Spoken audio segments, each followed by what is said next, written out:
isuna Allah takonunya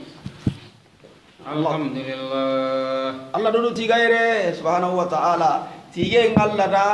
Allah kebe agada alifun lamullahi kenni istighraq alhamd tigande nasuko humaina kini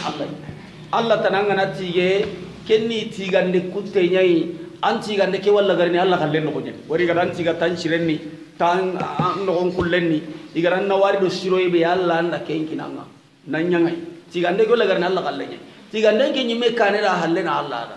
alladhi anjala ala abdihi alkitab Allah subhanahu wa ta'ala ke be gara kitabe nyankandi ko men kamma kiani togom ko sire wari abdu kome iganati Allah kome kenni khima urigi dawanya anda khiganata ke honko ma hunya khiranga kenni maka yang kaynya ya anda Allah kome khima urigi dawanya ya nabi ke to walli Allah da khiri tagu dingiro no manamai ala abdihi ينزل على عبده آيات بينات ليخرجكم من الظلمات إلى النور وإن الله بكم لرؤوف رحيم إذ قام عبد الله يدعوه كتقول لي النبي منا وري الله كمي قطع موكو كتا ندي مغشري قطع بيغني قطع بريد عبد الله عبد الكريم عبد الرحمن عبد الرزاق كوهاي الله تقولون بوشرونا فاي anta abudu ke kutuba kay de anga da abudu ke kutuba kay bane anya ho haramun de king khaw kuma nya de Abdurrahman onta abudu ke kutu nanti Rahman nang ko sangkre Rahman la Abdullah onta abudu ke kutu de nan to ko sanda Allah karimun to ko do ina kam ko sasa Abdul Karim na abudu ke kutuba kay na akhiri Karim haramun Abdul Karim Abdul Aziz wala oti nanda Abdul Aziz kaga nati Aziz ta harami kaga ti Karim ta harami la budda abudu kiyalli dabat Abdullah Abdul Aziz Abdul Rahman Abdul Karim Abdul Razzaq abudu kega kutiba kayita abuna ko kutekene Allah to honya kenta sahana de ken ka batte ni serento orna Allah kome ti Allah to go be gallinganda Allah ke dan ke to be gara dan ke to ken ko menya ni fulani kaga da abudu ke kutuba kay ta nya ho haramun de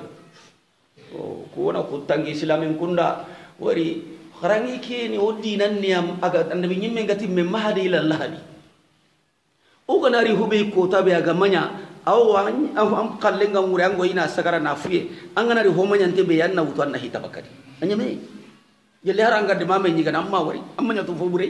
je itike manya de kada bagadi wonya igana me amanya abutu bakari kanca kama kai ga keta wonya nya na ga jawo manya tu sasa ga tu ibana kada utu kana sari bakari bati nya gani kenga ali hala nya gani je ho nya gani mili ho nya gani mo gondam be su ho gani ti go ngalla dangani alla ke be ga mallem mere ga duda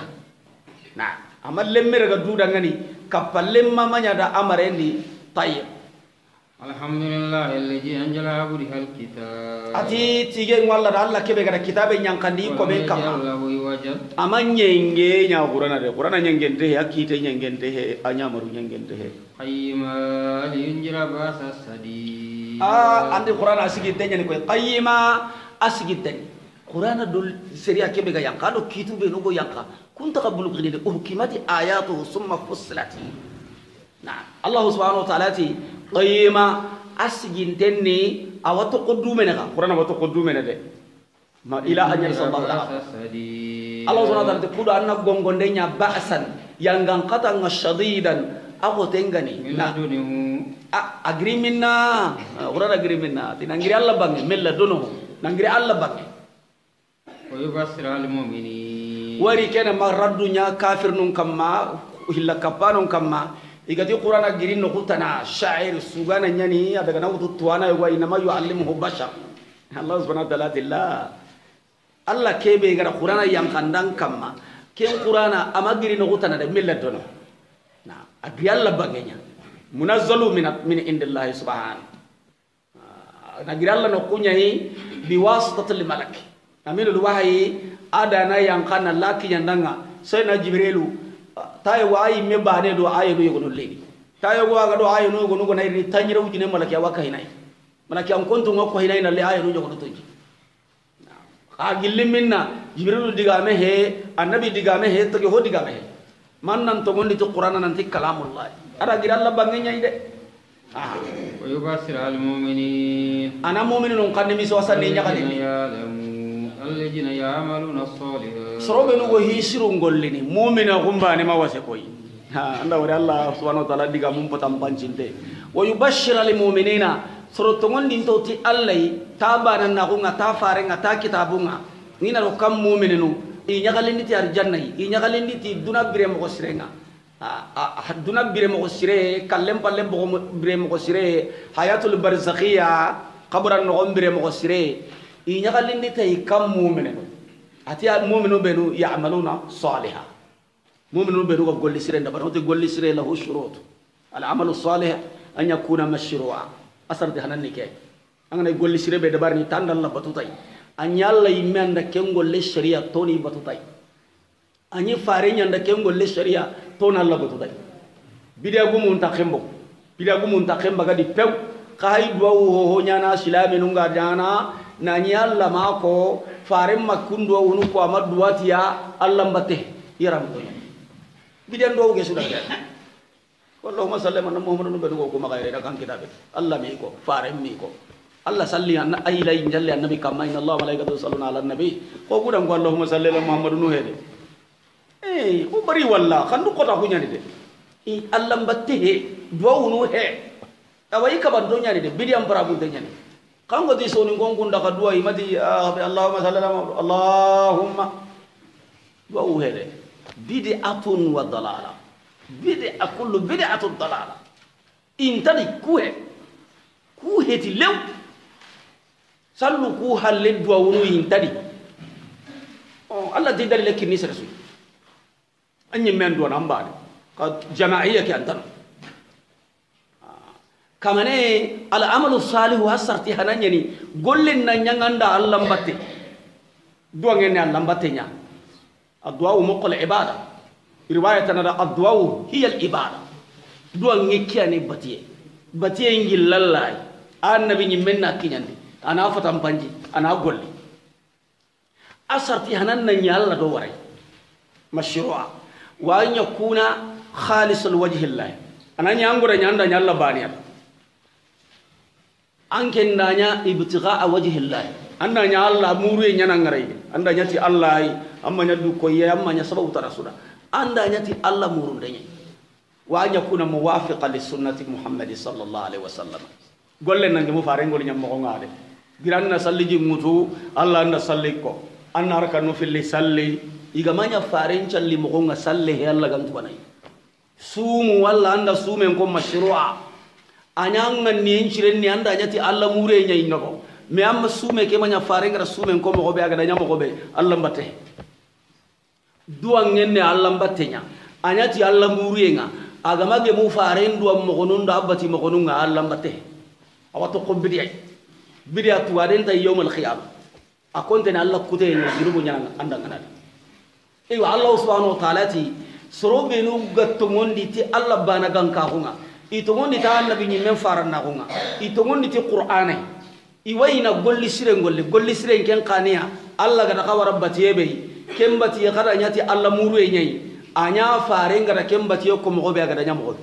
annalahum ajra hasana ako kuda ti to ga sire ngela ma kisina fihi abada ken to ga sire ni aljanna ya rabbi allah ganda nyogol len to ga denga idallan ton ni aljanna ke di bada bakken tadi nyamayen tadi qasoyen tadi kallen tadi ho ya rabbi allah ganda to ga denga aljanna wa injira alladhina qalu tawajjallahu walad annabi nyime kena sorongo ngoti qur'anai humbe no goti allah de meraga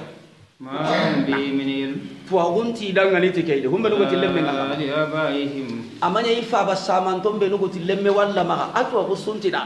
o gay menu wakahinia ono tambagi tandi ho goti lemme ngalla maga horno tankiri bakiri ono rakhim bagi gollendi ono kitte bagi kittedi ono hi bagi hidi ono kapem bagi kaholi oni suseti dun do suseti dun guruja bakamedi kenya lo gay me wato ko hilla kapano koy ku hetu no be no go nyana o jamanu koy imani yere kuri sasa ku sino taminu no gonu biadi koy sino tammi tampille sine kuma dalla yere de ku mani ku de bu baraki to di lama ko ngana ni haraga fa men mala to ku ni hino ay sa sai gari kafirin killu do al hudiyan killu wan nasaran killu ga diriti sina nyille nyani ba 25 nyani ba ni weli nyani ba kuni muno batim peti dunya fare alayhi salatu wassalam agari ati alla da fetu no hilli bani akino islama ko no sun qaso challe banan challe jelli salle tanabe gano kenni ko yesu o hay ke ko tabarakin tebe di juma lenki ko tan ni ko yesu o heti nyali lenki ke wase umar do ke jabi al hudiyan daga ti aya wa kitabendi aga nyango ko li hawdi no ma ashara li hudiya kam mo nya ko daraga na heti ay wori kunna fetiyatu hinya gali beso ili fo kunga ma sangana dun ko nyakatu nare konini dinan do kenta kille mawlulu gumu yi ga hayke ngari akam dinan ta feti tude Allah gara feti no be do kinu ga he ya nabi bange en ko ta nanya fetiya fati ko tanka annabi bange ko ta nyimme tu inte he tiri ga yenga atu intenne abange tenenge nyai abange rubi Allah wala qasulu ka tino beda annabi nyake qamani meni tu hundan digan cahate sundan ata mundo hillo nyani ata munyani ata mundo na ato nyani ata mundo kabo nyani jate be ga koni kendi agabe ko santa bane tan abange qaso kiya abange tenenge nya anyame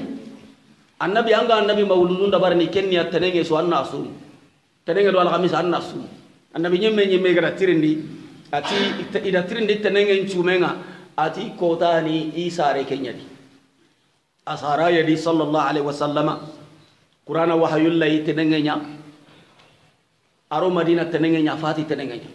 gelango mulana ke kota deroti kenye annabi mega da nyamo be anna nyana kundunya de nasum dintimme do dun khangi katiye do musiki lege do warajo subuye kharam mo dundi kharalle mo ngeni lega njala gondo théâtre bagande nya Allah mbatte kempe jaba katte gumbu kalle kempe de idan Allah subhanahu wa ta'ala igara tirindi tahillandi ati alkhamisan do tenenge anga sumunu manini ati gollu nyanda gana ko yo kamanga alkhamisa su tenenge su ina mulla gollu ngana daga nakoy ani sumun tay ana alkhamisa cuma na tenenge su anyabe kake kebe ga gadda barni dunan lenki keti islam ko yimekkille he ka do nyanya da barni gada finu ko men ni tawo men idan Allah subhanahu wa ta'ala muno bate ganta hobedi o ko hay ka hine hi gabe di mushrika ko nyen hunga be wa hay ka hine di awan ka tangara di baneta mushrika hungo nyagama mbati yendi banan dinam bono lew finu tamme be Sheikh Islam Ibn Taymiyyah rahimahullah agadi jati kitabe ke di tuano wa tauhidin kitabe sono gonde hinu tammi bane su agam maka islami hetami harango salenanga sumuno alimami ngananga dinan karam mo ngananga kitabi sa nanga mangana tuwi bakade kenya le kafiri anan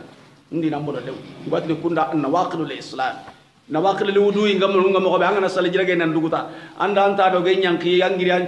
ango gillinan ci am pankangare sale jingano kali antanu awa hinu tamme wano ango kunya na bane kafiri nyana harago ida islam ko gollu ndabari an sale jirage nan nawaqilul wudu ni kenya wa nawaqilul islam qaba idan Allah subhanahu wa ta'ala mani ko ene kaburati kalmata taghriju min afwahihim digamen qoro hubi gubaki kulla qundina lemmen dambi kata Allah ina kapalle man dambi katai na yaqid dambi katai kini digan qori aga bugu ko bella kendi de komonne kenna dilemme walla maka illa kajiwan indaho ko no gare gay inya quluna indaho ko no ganta gare gay dalle ti makai fala allaka baghu nafsaka ala asarihim Allah subhanahu wa ta'ala wasena nabi nyemenda ame wali anke Muhammad باخع نفسك أن يمكن له نانا أتمبين نانا تتبع نفسك أن يمكن كتمبيندي نسقول دي باتة إن لم يؤمنوا بهذا الحديث أسفا إذا ما تقول دي تك قرآني أسف السنة بمعنى أن يمكن كتمبيندي تي السنة ندو بوتنا bari mandan curo ko ma to mon ken kan kaw mu'minin na kawa ken khay wari annabi alayhi salatu wassalam adi ki indi wuro ashe koncu afasu holin chanahu amogo mogontahu na duma ka yanka iraga diga men famu iraga tubini iraga sakai qiga matto gon ke sunangai wari khairi begali ana mulayhi khabila kay mehalada ana mulama kampo mehalada surtu afami kay me surtu afa batu ne ke Abu Talib ga qurama kan ta kiteli tubun ta kiteli la tubun ta kiteli tubun ta nabi ma silama kun ta kiteli aken inma huwa muballigh wa mubashshir wa mundhir kidan dindana na hatam panci nan nimi wasandi nan gongondi an wo daga nan du tampindi hammindo kumpanga tisunon taunga bari mandai ga matongondi ke hammin walla ga nan nabi padu tampindi inna jalna ma ala al-ardi zinatan laha Allah subhanahu wa ta'ala ti inna jalna ma ala al-ardi zinatan laha o kuda honya ho ganyi nyeke aken kam moda nya yambanga nyeke da nyamere inabulahum ayyuhum ahsanu amalan kudo ni jarabi kanni kana golli sire da barni nyeke aken kam Allah subhanahu wa ta'ala ga na hanya kono da kunta telle la gara de itu fangu daba no be go nyen kam haramremu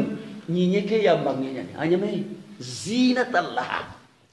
ange nyime gonda giri sasa anda ngunol londi anda drokel londi anda kuhune londi anda jibakel londi ya garenya garanda cheno lulanki tenga ankanne antaru nandu nyagariyen kuwangao anyen kundangao anyen me kuwa nan timmandini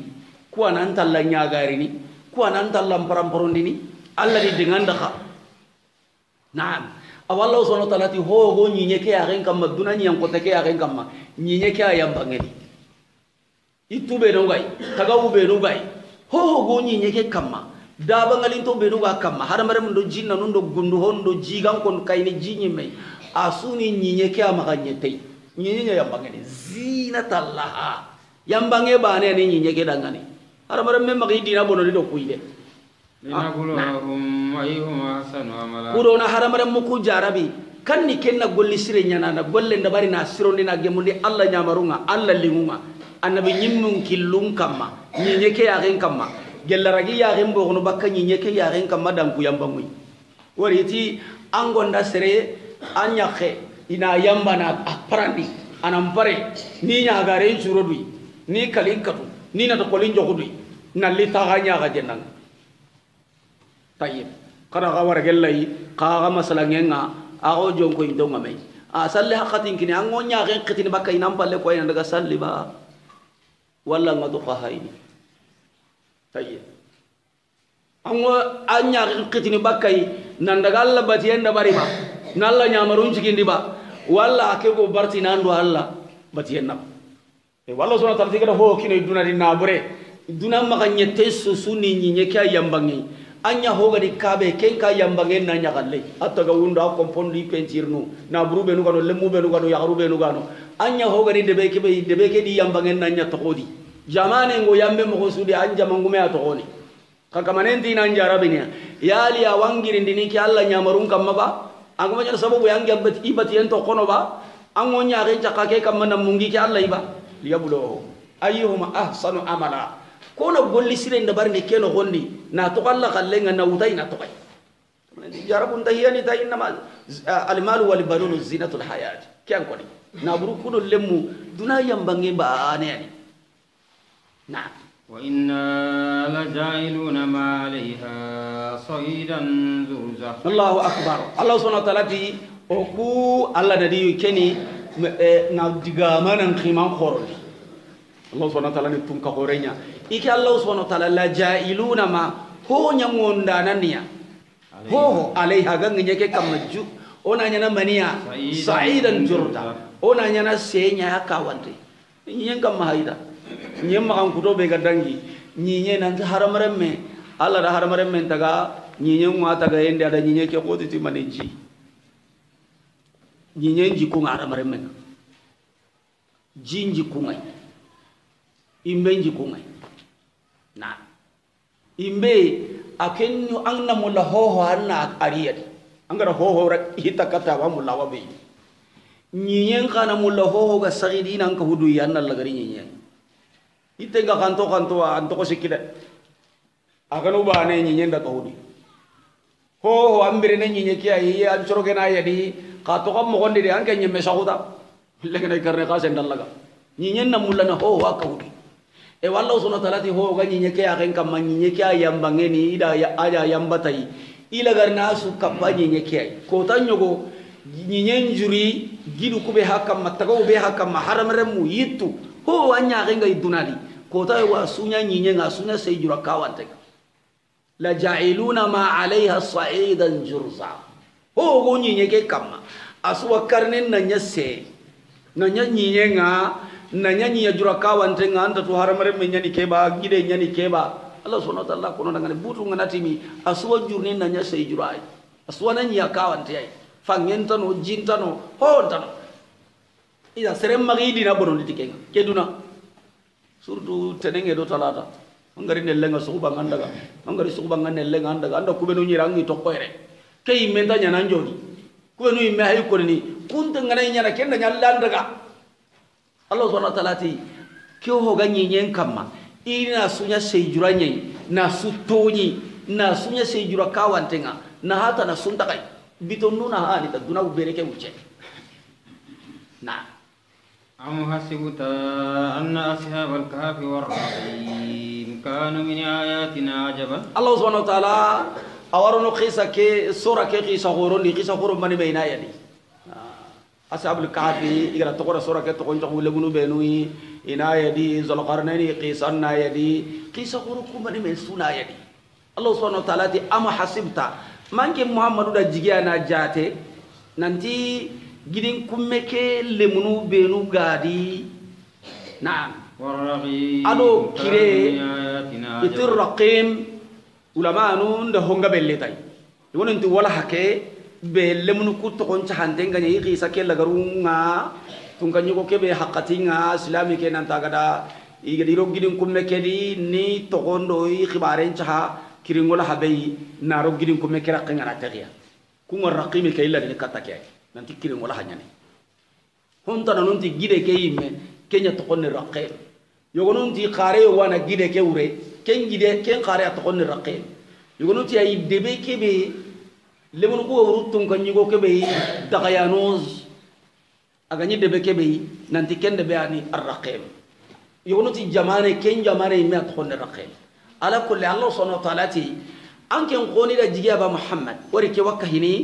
qisanu be كافر نكو قريش المشركون النبي هنغدي لسما وري قدو سنبي قحابر ما غنغا دابا تكندو غجانغي قد قسم بندو قتي تري كهنا سرو كوي دي جلي سرباني اغونيا نا هيلو اغانيا نا تامو قدي يانغان قتا ندام بنجو مي كينيا نا تالان كاي كينيا نا بيساسين تالان لوناي الى سامي iti iku alihudi ahli kitabin tamak iti ndaga alihudi anun tirndi madina ahli kitabe no nanu nyakunya na qisa qoron ana ina qisa qoro kinoi oni pose annabi nyimme ke araganti jabe ni komisana yabu konne gasuga annabi ya alhudi no nyani inya gali akeda ngani ira qisa nun kinya iti kanda daga akana tirindi sire goda dunayala ana kencire ko nakara na to kon ko nakara ana qisa ko nakara ada dunasu yala koni lemunu yogonu sanki dunadi ucilate iringari kana tirni kulle munu kalle munu ni i khibaren ni kammo agana atirindi yonkinga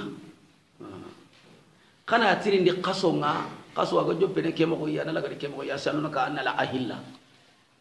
iti sirtirindi no kusiki ilifana kunjabia agana kunjabi su to munte nyana kanda tirindi nakatandi ke jabi sawa garna ana tirni yonki ngaga nati wano kunta wagarna tirni nu kusiki anda kori kunjabi ni awagarna agana tirni nakatandi ke jabi su awagarna annabi nyimme tirni nu kusiki agana konto kun ka jabi ni su awagarna annabi nyimme ka ali hudianu imadunge tirni nu kure ko no kafir nu kudade iti kada ga tirni ata kana antike tirni ure ni ke ima ko dita annabi alayhi salatu wassalam jarabunda kidadi wari gari adala yulun kine gada meni ar kota be kina ken kota kinye wahayu mari katai dele hillande wahayu mari katai dele sikande kamane subhanahu wa ta'ala rajabun liti ati sayna jibril ni ko ni dangani yo iku zal qarnaini allah warna akhi sanga sura ken kenya cika allah di tahume sura ken ko ndiye qisa lo kusu iwa suratul kahfi no kondi kamane ken kusa daga to ko nya ko dubane zal qarnain ikum manya to ko to yi kitabun yanda kesho ke tirni qimanya to goto na Allah na to konya ko mubashara na gi sanko nan duguta ari ashab al-kahfi wari question jopaye ati anken da simma gidin kummelle mun kubenu ga wuruti dinandi tauhidinga igara tongun ko tunka nyugu tonya mundana njondi igara tu sare sunda yidi dinan na nguruga he qisa begi hindi ado arraqim igan ulama nunna tafsiran da hohoy kamanante ashab gidin kumme kelle mun ado raqim kire mura hakiya gani ba debe kiya gani ba gidin kumme kiya gani ba qare kiya gani ba kulle mun anken da simma kunna gelli kaba ko yiki Allah kaba min ayatina ajaba kunga jatani ki Allah kaba konun digani kenya Allah gana Allah kaba konun kono ku yeti hi goro iga konten Allah kaba konni nasren kan kandi kamo sikki sine ho hon tangongo girangam mo konni enta jatani Allah kaba konun yi awal fitiyadi al kahf brambelle mun ko igara dukka hukata gidi kumme iga rabbuna atina min ladunka rahmatan komenni himbi si Allah ide nanga wuru qalu rabbana atina min ladunka rahmatan titiyo kama anna kini ndo inangirange ngalla no kunga hinna e annam pinne danne min amurna rasadan anna maka gemundi de nyangoda gello fi kay rashada telemon tagoy oru katanke ngallay ya aramara me dingira heti gunne iwo kinya gunne nga urollo degara do liranta igara gudun kumme ngari idalla gari de andan dina tigi tan dina ngade ina mo gondambe sunya ilanci ti ina zandrama non kri lalla ga anka kedi di babe go kay daraga ma hari joti indagal lokka son ka burende anka mankari ina ankari iti Allah o wanya gana ora nyaga annan ne mandam pinne nyamoda o wanya gana kadi anna maka gemunde nyamoda telengon ta ko ga gemme telengon yembane o gon tanya ngel o ho da barni anya ga gemman ke ngalla lungo pas go ur katanya ara ko nanyo gan ta ya kasire anno fin tuge mun de telengon ta ko wadarabuna ala janihim fil kahfi sinina adadan Allah subhanahu wa ta'ala ti wadarabuna o katundi ala adanihim itrun kama al mutakallim huwa Allah subhanahu Allah ay diga bana kenya le torondo ya ga kanen kankane toro nyankan kane ma ya ga nyankan kane ay bu yaga nyankan kene kayaga ngana ken ketoro ngamal lungusu ken ken konta dalla na kian Allah matodi ya kon la wa darabna ala adhanihim lanna angana sakusasa nan keke man kange be ga fumu nandangi troke ken khonni bonga yaga ke ken khonni bonga toro nam ko toro ngaram am man kange sumu kengo yago ke ken konko na kama dama Allah subhanahu wa ta'ala ashabul kahfi alladhi turku lungundi agadi sagundi ga sagu hakati kebe odo Allah ga hakati be mullayin cede itruku lungu man kangi suga jaduna di tamu kam medreni ba kharu indambe suganya dire indambe suganya agan kawana ken kana sedendi toro nyagan kawana mu odi turul lungundi wadarabna ala adhanihim fil kahfi sinina o katundi itruku kam magidin kappe kelo gondi sinan nyirgaw sinan jate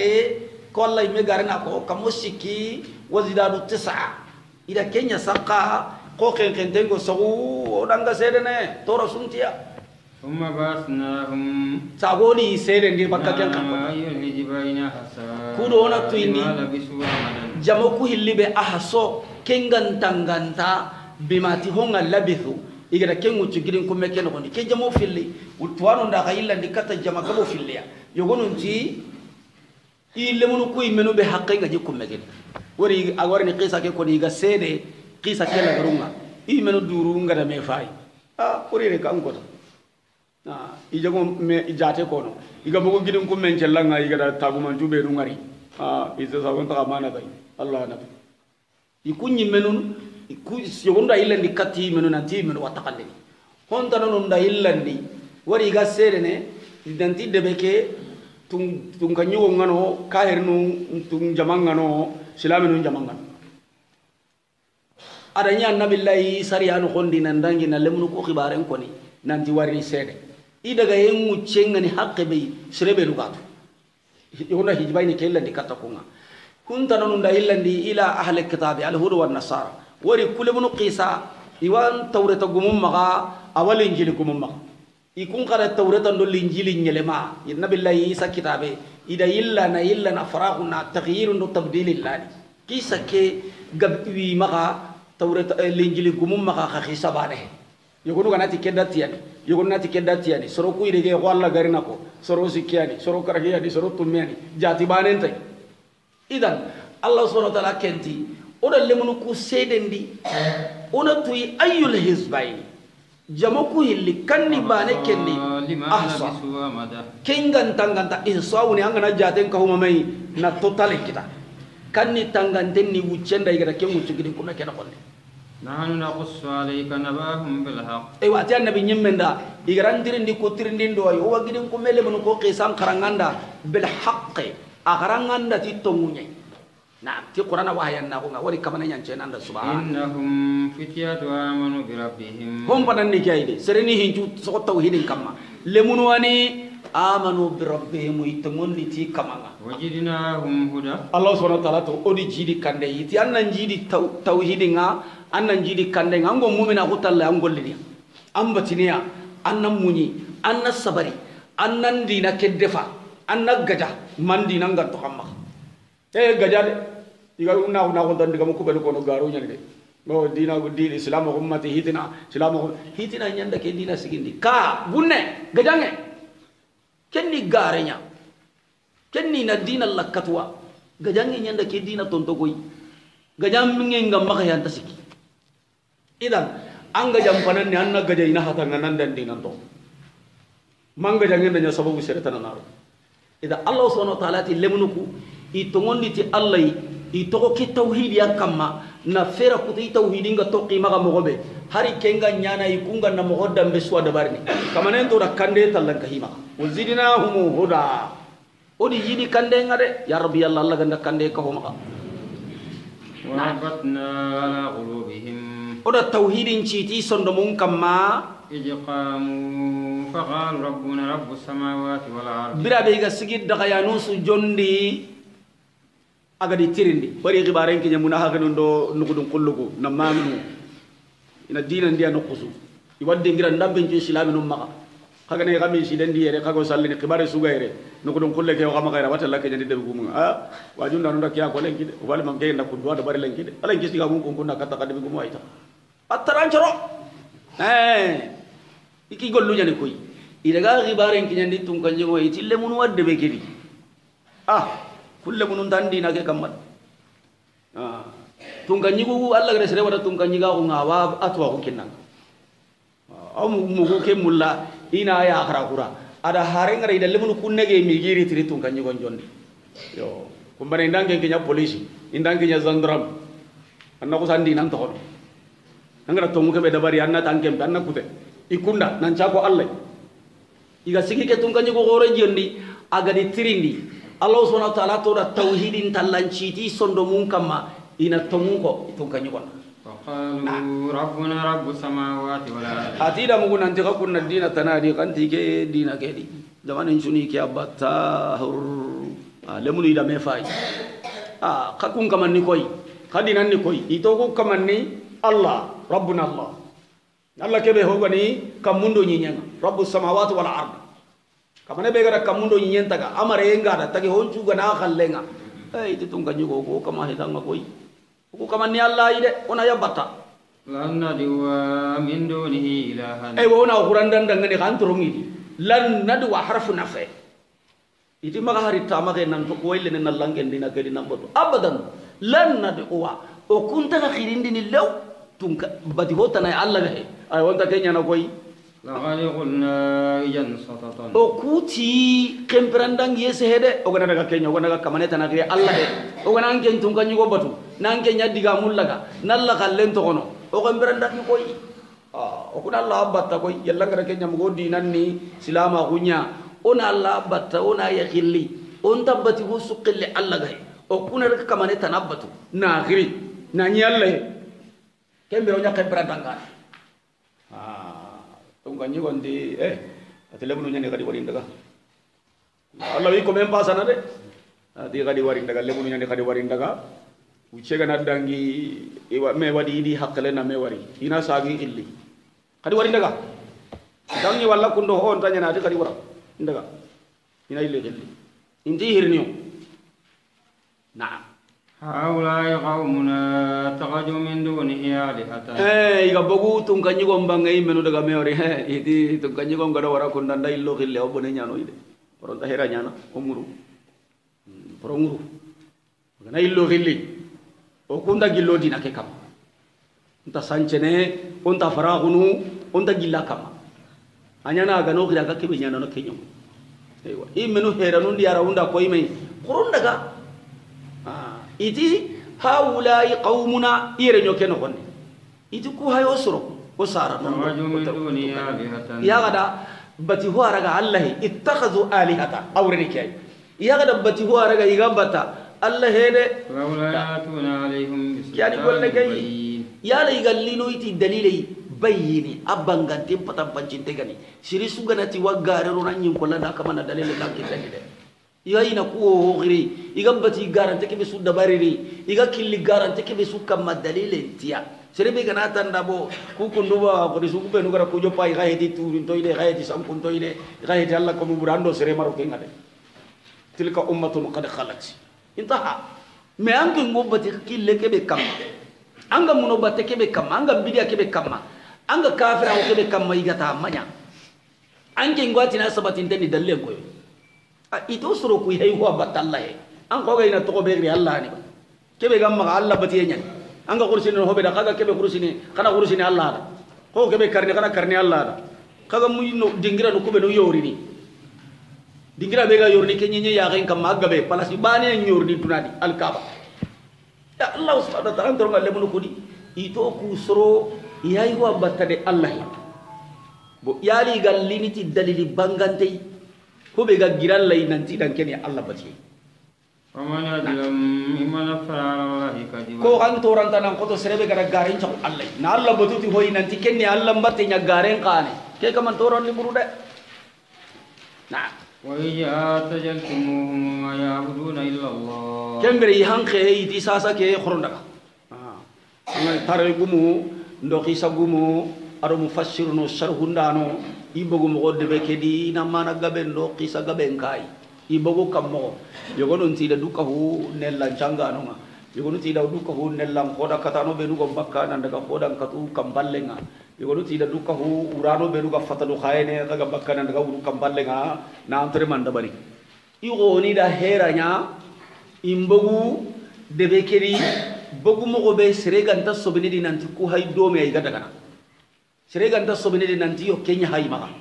igo ni gotin tambogu ima urdum bogu de ibogu kenya yi ya gara khure kay bogu mo ke sere sunta sobine di allah gadi suturi sirema sobi daga bagonne ibogu halle galato ido nagana itido nagana ngem adi tirindi ima khure koy adi tirindi ima khure koy he ate daga dina kebe kam igana ya kam bagoy tunga nyugo ke dina iganta di de kanta to ngon ko ni da ida tunan tida na ngan ni bane ida qur'an ko nada khisa gumunta ti qadi terinka iga daga na burun kini dunta ngabo iwa daga toji daga na burun tunji ari ulle kena ya galle agadi ulle nyille di batte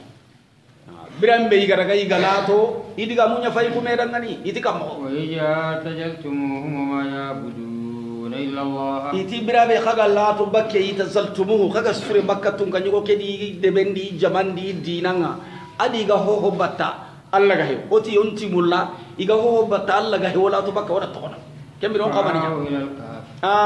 idi kada dukka ho katta Allah serenni hinjo pati Allah anna la garindi Allah anu gonde anna Allah nyaga anan jabati nda kamma